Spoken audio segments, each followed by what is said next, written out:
a frozen wall.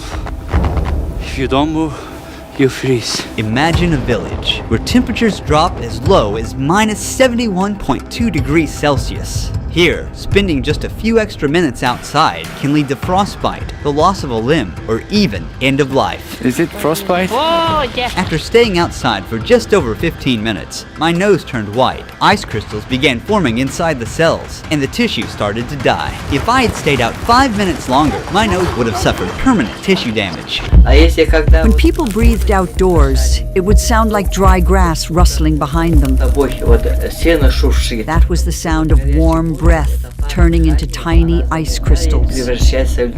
I'm in the coldest inhabited place on Earth, at the coldest time of the year. This is Oymyakon. Just to stay alive, I'm wearing more than 20 layers of clothing, weighing nearly 14 kilos. Stepping outside from a warm 30 degrees Celsius home means facing a temperature drop of over 100 degrees. That's why I'm also wearing gloves, boots, pants, and a coat, all made from reindeer fur. And even that's not enough. And now, I'm about to show you what life is like when simply going outside becomes a battle for survival.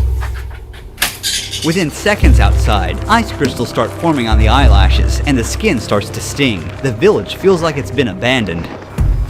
The cold burned my finger. The cold doesn't just affect people and wild animals. It stops everything from functioning. Phones don't work properly and often shut down. Cars left outside freeze in just a few hours. Since the ground is always frozen, no fruits or vegetables can grow here. We boarded a plane in Moscow, flying east for 7 hours to Yakutsk. From there, we covered an 18-hour, 900-kilometer road trip. It's 2 a.m. and we finally arrived at the coldest village in the world. The thermometer reads minus 60.5 degrees Celsius. When we stepped out of the car, it felt like we were on another planet. The hairs in our nose were frozen, and we felt them prick with every breath. The dry air makes us cough uncontrollably. Oymyakon is home to around 800 people, spread across 1.5 square kilometers. Seeing anyone else outside is almost impossible, as if time itself has frozen in this place. It's really cold. We are walking for about 15 minutes. As you see, my friend's eyelashes are full of ice. You can see another ice droplet on his upper lip. Oymyakon, our land surrounded by mountains. It gets brutally cold here. The temperature drops to minus 63 degrees Celsius or even minus 64 degrees Celsius. Because Oymyakon is located in a basin, there's hardly any wind. The cold just settles in and stays. In this region, the ground stays frozen all year round. This layer of frozen earth is called permafrost, and it can reach hundreds of meters deep. To survive the cold, the villagers built a central heating system. A single coal-powered boiler sends heat to most homes through pipes. The system must run non-stop. Even a short failure puts everyone at risk. The interiors of the houses differ from traditional village homes. Heating pipes connected to the central boiler run through the rooms to keep the houses warm. To build on the frozen ground, thick wooden beams are first laid down to create a flat base. Then, the main logs go on top. A 30-centimeter thick subfloor is added, followed by insulation, and finally, the finishing floor. Each wall is made of 7-layered materials. There's wood on the outside, then basalt wool as the main insulation barrier, then plaster, mesh, foam insulation, another layer of plaster, and finally, a wooden panel inside. The windows are triple glazed, forming a vital barrier against the bone-chilling temperatures, and the attic is insulated with sawdust and soil. Combined with a stove or heating system, this setup keeps the residents warm. In nearly every building, the entrance room is intentionally left unheated. We freeze everything in the front room. Look at this refrigerator, natural. Here, I have frozen milk and frozen meat that I store in the cold. As you can see, these first 2 rooms at the entrance used for storage and as a refrigerator. These unheated rooms also serve as a buffer against the freezing cold. You can see ice and snow covering the interior of the room, especially the ceiling. In Oymyakon, the day begins early. Yakutia is already at the barn. Cattle farmers here wrap a cloth around the cow's udder to protect the sensitive tissue from frostbite and to keep it clean. The udder isn't at risk of freezing anymore, but once the milk starts flowing, we have to be careful. Because of the extreme cold in Oymyakon, no water pipes run to the buildings. They would freeze almost instantly. The cows must step out into the cold every morning and make their way to the river to drink. One by one, they step into an icy hell, moving quickly, knowing they must return before the cold becomes too harsh. Their hair became crusted with ice almost immediately. This part of the river is not frozen because it is coming fresh from the mountain. Underground spring water meets with river and keeps this part of the river unfrozen. Then all of a sudden, my whole face went numb. I couldn't move the muscle on the left side, like I was having facial paralysis. When my nose started freezing, Yakutia noticed right away. Is it frostbite? Yeah. The cold shrinks the blood vessels and eventually reduces blood circulation. Without enough warmth, water inside each cell freezes into ice crystals, causing the cells to rupture and triggering a stabbing pain and tissue to die.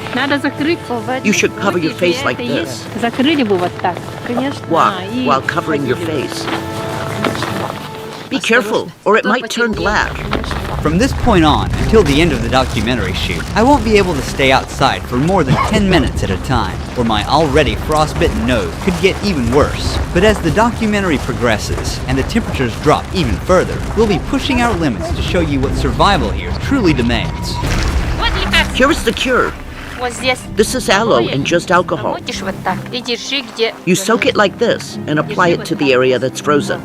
And don't rub it, okay? Otherwise, you'll damage the vessels in the capillaries, and it'll lead to sores. Then Yakutia began her daily chores by hanging freshly washed clothes in the yard. Within just minutes, they completely froze solid. Her clothes are completely frozen. My hands are freezing.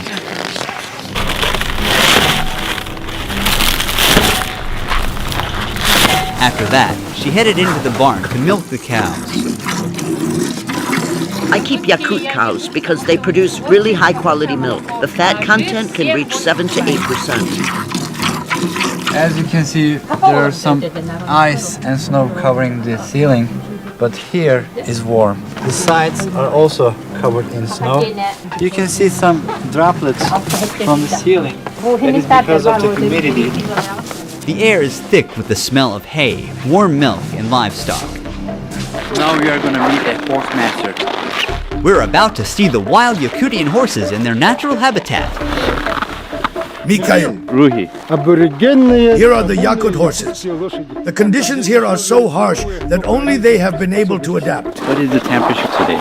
It's somewhere around minus 50 degrees Celsius here. It's also hard to be outside for a long time. We have a system of fences in the open area. They mostly graze freely. These Yakutian horses don't need heated shelters, as they can endure minus 70 degrees Celsius outdoors day and night. Unlike regular horses, they are short. This also helps them to stay outside during winters, because short body means it can radiate heat to a smaller area. Their body looks very puffy, very rich in fat and round. This is because of their thick fur. And also their horseshoes are very tall, allowing them to stand on this freezing ground very long time. They're not captured. They're just being fed here. Their body means food. This is horse meat. They eat it here. As you can see, it got a lot of fat. This is one packet, a packet of a horse meat. This was ordered and it's going to be sold to a customer. This large pile of hay has been stored since summer. It's the main food supply for the horses during winter. Mikhail offered us a taste of his horse's meat and liver, which is only eaten raw and frozen in this region. Raw horse meat. It's full of vitamins and good stuff. Since we don't have fruit or vegetables here, we get our vitamins from meat. Tastes like ice. I can't feel the taste of it because it is frozen. This is the liver. In Oymyakon, daylight lasts only about 4.5 hours in January. It's 3 p.m. now. As darkness falls, we're calling it a day. Before cars, animals like horses, cattle, and of course reindeer were used for transportation. Reindeers are very important in this region, not just for transportation, but also for its meat, skin, and also milk. About half a kilometer beyond the village center, frozen forest of Oymyakon begin. In this village, most people herd animals for a living, but for those like Ivan, hunting becomes the main source of income. I am a man of the forest. These lands are my hunting grounds, and here is my tent, my home.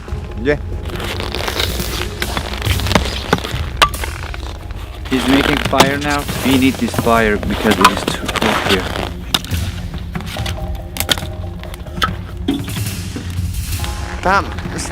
We must walk on the path. The ice underneath is thin. We made our way to the frozen river to check the fishing net he had set the day before. Ivan warned our cameraman just in time. He was about to step onto a cracked patch of ice. One wrong step could cause him to fall into the water. Oh, hey! And get wet.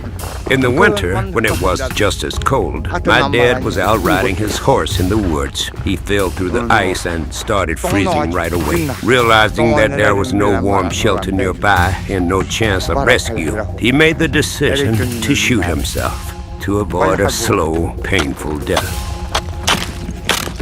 Oh, some weather special ones. It's already frozen.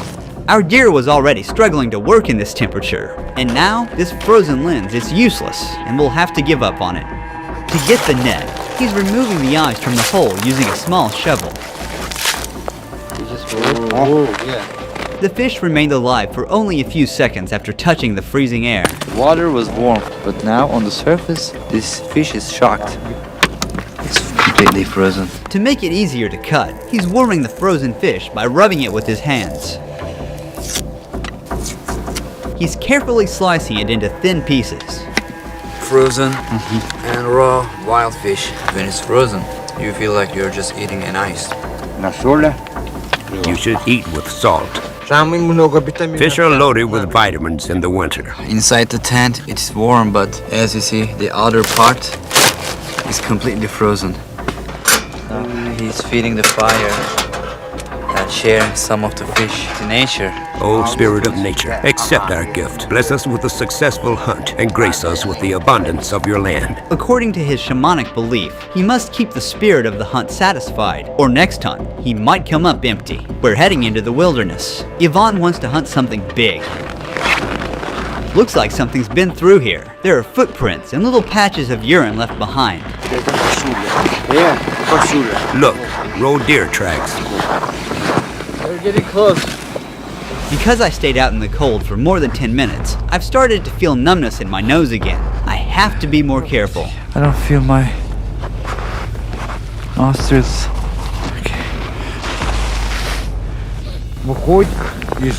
From that side, it ran towards the forest. That's where I'll set the trap. He hopes to catch a large animal. The hunter knows the animal follows the same path every day, so he's placing the trap along his daily route. He's covering the trap with snow. He's using a dog's tail to remove the traces smoothly. We'll return to this spot later to see what he catches. But first, Ivan wants to check the trap he set yesterday. He scans the snowy landscape carefully. Everything here is like a book to me. When the snow falls, I track how many animals there are by their footprints. I already know how many animals live in this area. The Sakha are a Turkic people who migrated from Central Asia, and I'm from Turkey, a country whose roots also trace back to the same region. Before we continue with the documentary, I'd like to thank the sponsor of this project and explore how closely I'm connected to these people. I received this at-home DNA testing kit from this project sponsor, MyHeritage, to discover my real ethnicity. It's super easy to use. The kit comes with a swab. All I have to do is rub it inside my cheek for about a minute, then I'm placing it in a vial, snapping it at the black line, I'm packing everything up and sending it to return address. In about 4 weeks, my results will be ready online and I can't wait to learn my roots. Finally, the day has come. I got an email from MyHeritage. Let's see what my DNA says. To be perfectly honest with you, I have no idea what to expect. 47.3% Greek and Albanian. It's almost half. I always knew that my grandma was from Albania and now I have no doubt. Then there is 40.5% Turkish and 4.7% South Italy. My roots stretch all the way to Central Asia, it is 3.4%. This is where Turkic people originally come from. Then there are more slices of other ethnicities. MyHeritage can even pinpoint the exact locations my Turkish ancestors came from. When I click here, I can see my DNA matches. Here is someone who shares 4% of my DNA. I don't recognize this person, but he is listed as my parents' first cousin. I also have second and third cousins here. Actually, more than 1,600 DNA relatives. Finding out all this was so amazing. Huge thanks to MyHeritage for sponsoring this video. If you want to discover your own ethnicity, make sure to click the link in the description box or scan the QR code. Use the code RUHI29 to get your DNA kit for just $29, euros or pounds. That's a huge 67% discount, the lowest price ever offered. The DNA kits can be shipped worldwide except Turkey, Brazil and France. However, everyone can still build and track their own family tree using MyHeritage's family tree feature, which comes with a 14-day free trial. MyHeritage matches your family tree with 34 billion records and millions of family trees to find new discoveries for you. Let's get back to the video now. There it is, lying on the snow. A solid catch. You got a hare. A very big one.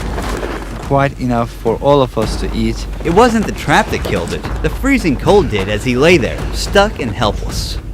So, the nature has no joke here. This trap is smaller than the one we set today. I'm curious to see what the next catch will be. But for now, there will be meat on the fire tonight. In Oymyakon, there are a lot of hares. During the war, it was actually because of hunting hares that our people survived. Tamara cooked the hare and prepared a dinner table at her house. It doesn't have any fat in it. It's a very lean meat. Some of the upcoming scenes were among the hardest to capture. Thanks to the help of the Ulangovs, the leading YouTube channel on rural Russia, we were able to make it happen. At the first light of morning, we come across something unexpected near the house. A giant snake sculpture. It's entirely made of cow waste, weighing more than 360 kilograms. It was built by a local farmer. The region's sub-zero climate also makes plumbing systems inoperable. If water pipes were installed, the water inside would freeze almost instantly. Instead, residents meet their needs, such as washing their hands from water they had previously stored in tanks. Our sink is old. There's a bucket underneath to catch the water. When it fills up, we just take it outside and dump it. Once again, the absence of plumbing infrastructure means that houses have no indoor showers or toilets. Instead, these essential facilities are built in the gardens, inside unheated cabins. The lack of a sewage system means that human waste remains where it is accumulated. Since waste freezes instantly upon exposure to the air, it often accumulates into frozen columns, sometimes reaching up to 1 or 2 meters in height before eventually being broken down. When someone has to use the bathroom, they need to put on a lot of clothes, and they must be fast to not get frozen. Using these toilets is never a pleasant experience, but this one is different. It's heated, but the problem with it cannot be ventilated as the cold disrupts the heating system. This type of toilet is still preferred to be protected from the cold, despite the unpleasant odor that accumulates inside. To bathe, cook, wash dishes, or simply drink, clean water is essential, but getting it is a whole other process that takes a lot of effort. People here collect blocks of river ice and melt them to get fresh water for daily use. Right now you're looking at a vast white blanket of snow, but under, there's a frozen river, the only source of water. He's using a chisel to cut into the thick ice. You have to work quickly if it's cold.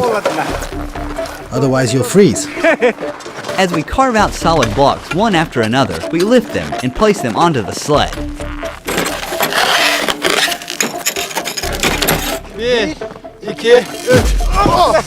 Yeah.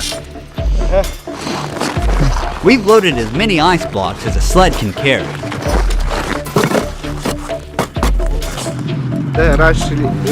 Our ancestors used to transport ice with oxen. Nikolai, how long these are gonna last? I have a big family. It'll last us 2, maybe 3 weeks.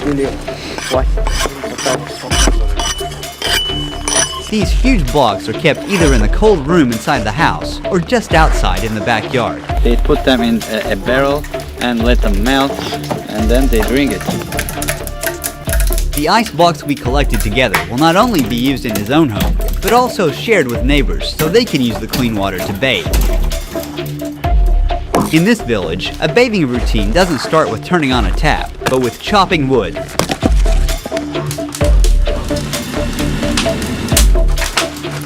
The boy is grabbing a large chunk of ice given by Nikolai, and he's bringing it inside.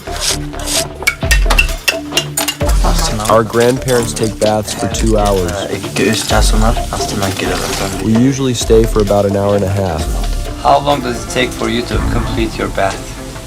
The whole process takes around 4 or 5 hours. We bathe once a week on Saturday or Sunday. The next step is to turn frozen shampoo into liquid near the stove. They're rinsing themselves using a ladle.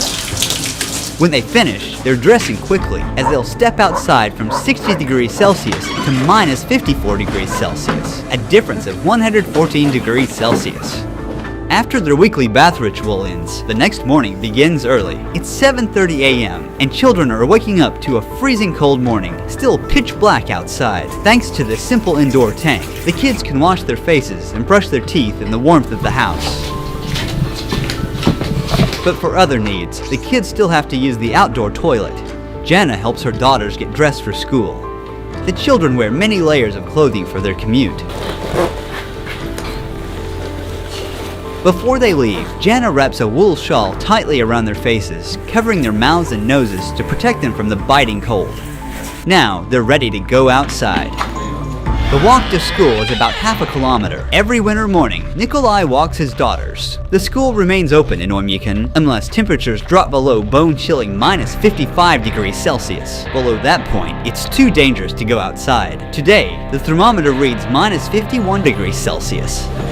As the kids arrive at school, daily life for people like Yvonne is focused on survival and hunting. Ivan has got a lot of animals here. He even has a frozen wolf. He caught this wolf before dawn, about 2 hours ago, in the trap we set together. It died because of the cold. When it couldn't move, if you don't move in the cold, you die. This is a male one. Ivan will sell the skin of the wolf and take the meat of it and make another trap, put the meat in the trap, and he will hunt a bear. He's showing us his hunting collection. These are the pelts of the foxes he tracked throughout the winter. This one is a fully grown bear. These bears were killed because they kept attacking my livestock. Every year they come onto my land, and each time there are more of them. The cold in Oymyakon is so extreme, even the most durable vehicles would fail without proper preparation. If a vehicle is left outside for even a few hours without the engine running, it completely freezes and won't start again without a full defrosting process. How are you planning to unfreeze your car? We'll use a jet heater. We're not sure if it'll start. Every part is frozen solid. Metal, fuel, oil, even the battery. They start by brushing off the heavy snow that's built up on the car. The tire has turned solid like a rock. It was minus 56 degrees Celsius outside. The tire's gone flat, not because of a leak, but because cold temperatures cause the air molecules inside to shrink. They are going to install this to heat the vehicle. We try to close it tightly so that the warm air does not escape out, but stays inside.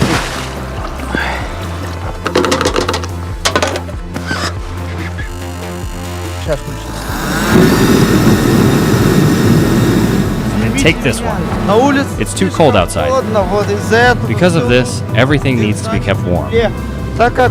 Since the car is diesel, the diesel fuel in the tank completely froze. The car will stay like this for about 3 to 4 hours. If a local is lucky enough to have a heated garage, they can store their vehicle there for months without risking the engine. As the car was being defrosted, we made our first stop at one of these garages. The door is very well insulated. There is no open spot in this garage. They use this material. If you see the walls, layer upon layer, and there are pipes here to heat the garage. We heated the car for 3 hours. Now, we're going to try starting it. The accumulator is installed, and the oil level is checked using the dipstick. The first time we opened the door. Great! This vehicle brought back from death. Now we'll try to leave the place. In Oymyakon, survival isn't about conquering nature, but about living in harmony with it. Guided by ancient shamanic wisdom, the Yakut people don't fight the cold, they respect it and endure within its rules. Look, the temperature does not rise at all. Here, even the cruelest winters are met not with fear, but with ritual and the unshakable belief that nature gives as much as it takes. This isn't just survival, it's coexistence. Huge thanks to my dear friend Turgut Ekim, who was with me every step of the way during this journey. He also filmed a video in Oymyakon where he accepted an extraordinary invitation from a local family and captured daily life in this freezing village. Also, while filming with Turgut, we jumped into a frozen river at minus 55 degrees Celsius. One of the most extreme experiences of my life. If you want to catch this unseen footage of the journey and get a much closer look at the region's culture and traditions, click here to watch his documentary. Last but not least, click the link in the description or scan the QR code, and don't forget to use my code RUHI29 to get your MyHeritage DNA kit for just $29, euros or pounds. Don't miss this 67% discount to discover your heritage.